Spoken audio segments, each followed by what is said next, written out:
Hello, everybody. Welcome back to another great gaming music. And today we're going to be talking about a song from a game that it hasn't even come out yet, which is a first for the series. Arms. The Arms theme song. Since the first moment I heard it in the trailer, I loved it. It got stuck in my head for like ever. It's a very exciting song. If you want to just have a very short version of this, it's so exciting.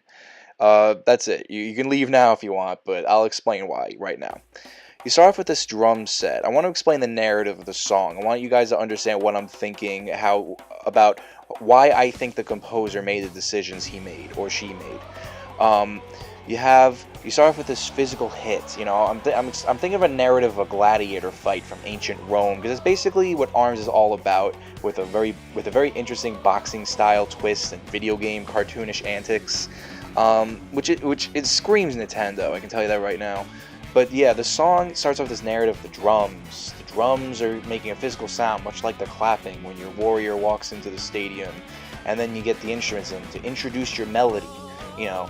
And what I like about it is the theme is very comparable to the minor circuit theme that we talked about before, if I can make a quick comparison from Punch-Out, where the minor circuit theme used that very Eye of the Tiger, the Rocky kind of soundtrack, with the valiant military style like horns that complement the rock and roll feel style song very well.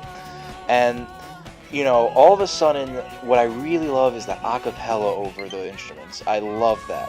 I love it so much. You have your main singer, which they put her in very deliberate places to just take it on home, to take it all the way as far as the song can go.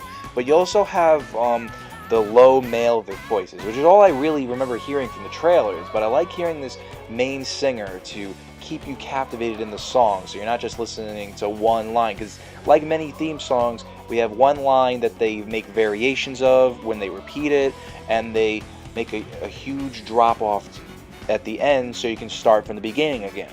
And that's never a bad thing unless you don't make those kind of changes. Like, for example, this song's really good at doing a thing where when you repeat the melody the second time, you might break all the notes from one quarter note to 2/8 notes. Things like that really help generate excitement, because that's what you're looking at a gladiator style fight from in this. Well, that's the best comparison I can make when I'm thinking about this song.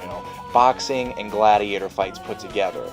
I think that really helps describe why this song works so beautifully with this game, where you have the male voices, the low voices. That's your huge crowd. You're hearing so many voices at once. It just becomes one entity of sound. The applause, the roaring. And again, you have your female singer put in deliberate spots after you hear the low tones, and even before you hear the low tones of the audience, the crowd, the main singer acts as a anchor to remind you to listen to a song. Well, maybe that's not really the best way to put it, but it anchors you in a way where you hear all of this going on at once, the instruments and the singers, and while they are put together, but they do have the same melodies, they do go together, it does help to have that single voice to hold on to. It's much like why you have bass in a song, where the low tones support the high tones, and just everything bounces off of these low tones. This song understands that. It understands that if you want to generate excitement, you need to have this constant pulse, which is something a lot of clubs artists and a lot of metal artists understand very well. The song, the narrative, I have to express again. I love it. You have it just describes a fight so well, like a gladiator fight so well. You see in the Roman kind of movies, where you have a roaring applause. People keep cheering and screaming, and they're cheering on your guy until the very end. If you want to just download the test punch just to listen to the song, I'm all for that. You should definitely do it, because that's what I'm going to do for a while after the test punches are over.